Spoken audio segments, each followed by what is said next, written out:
टोंक से इस वक्त की सबसे बड़ी खबर है।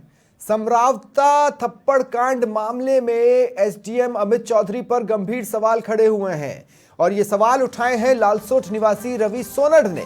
रवि सोनड़ ने बनी पार्क कोर्ट में केस फाइल करवाया है।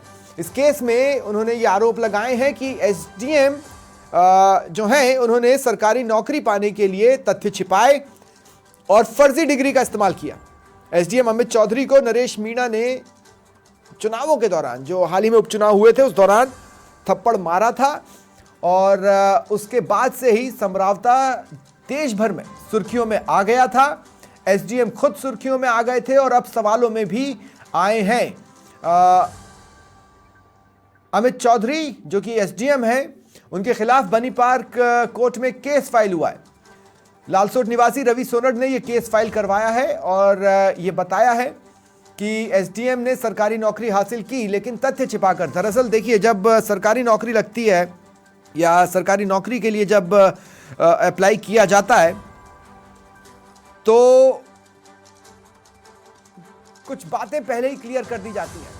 अपने संबंधित डॉक्यूमेंट्स देने होते हैं, अपने बारे में बताना होता है। जो केस फाइल किया गया उसमें यह बताया गया है कि उन्होंने कुछ फैक्ट्स छुपाए हैं। मतलब एसडीएम ने नौकरी पाने के लिए अपने से जुड़े कुछ जानकारियां, कुछ तथ्य, कुछ फैक्ट्स को छिपाया और फर्जी डिग्री के आधार पर नौकरी हासिल की।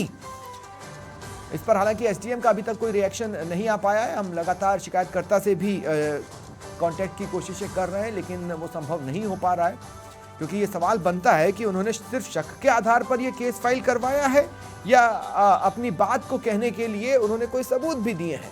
सहयोगी मनीष शर्मा इस वक्त मेरे साथ फोन लाइन पर जुड़ रहे हैं। अमित, मनीष, क्या जानकारी मिल पा रही है? बिल्कुल स्वप्निल, मैं बता दूं 13 नवंबर की बात है।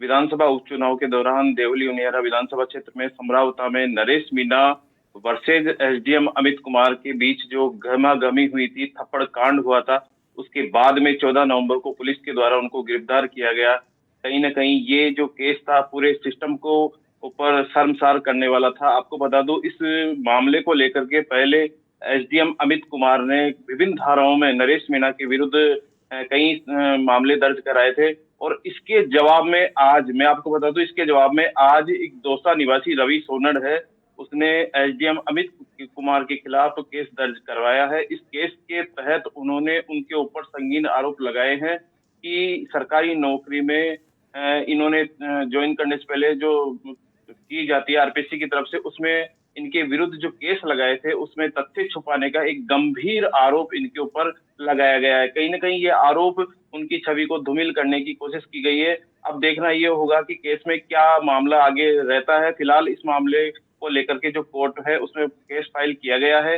ये कहीं ना कहीं इस बात को दर्शाता है कि समर्थक अभी भी नरेश मीणा को लेकर के काफी गंभीर है और कहीं ना कहीं इस केस को पेचीदा बनाने में लगे हुए हैं। जी स्वप्निल, क्या शिकायतकर्ता से किसी तरह किसी तरीके से संपर्क हो पाया है? बिल्कुल, हमारे सोर्स के मुताबिक जो हमने संपर्क करने की कोशिश की उसके मुताबिक उसने अपने केस में ये खास तौर से मांग रखी है कि इसकी गंभीरता से जांच कराए और अगर ऐसा दोषी पाया जाता है, फिलहाल उन्होंने बिल्कुल अपने तरफ से तो दोषी मान लिया लेकिन ये दोष साबित करने का काम कोर्ट का है और उन्होंने ये आरोप लगाते हुए शीघ्र इसको बर्खास्त की मांग तक कर डाली है। उन्होंने कहा है कि आप इसको तुरंत जांच कराए और जांच में अगर ये पाया जाता है तो निश्चित रूप से उनको बर्खास्त की मांग जो है उस समर्थक ने रखी है। जी स्वप्निल, इसका मतलब है कि उन्होंने जो केस फाइल कराया है वो सिर्फ शक के आधार पर कराया है। वो कोर्ट में शक के आधार पर पहुंचे हैं और जांच की मांग कर रहे हैं कि मुझे ऐसा लगता है इसलिए आप जांच करवाइए। मतलब सिनेरियो ये बन रहा है। बिल्कुल बिल्कुल स्वप्निल, देखो इसके आपको बता दूं कि पिछले इस नरेश मीणा के बाद में ये जो काम मतलब ये जो कांड हुआ था थप्पड़ कांड, उसके बाद में नरेश मीणा को जब जेल हुई तो उनके जो समर्थक थे वो कहीं ना कहीं उग्र रुख अपनाए हुए हैं।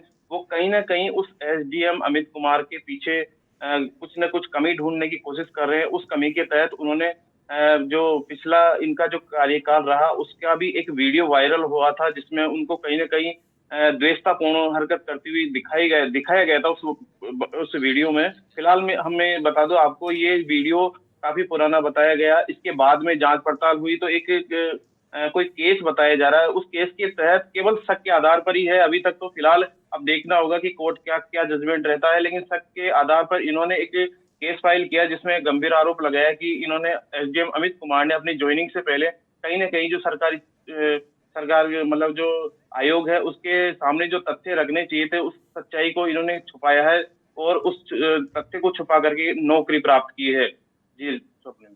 चलिए, शुक्रिया तमाम जानकारी के लिए।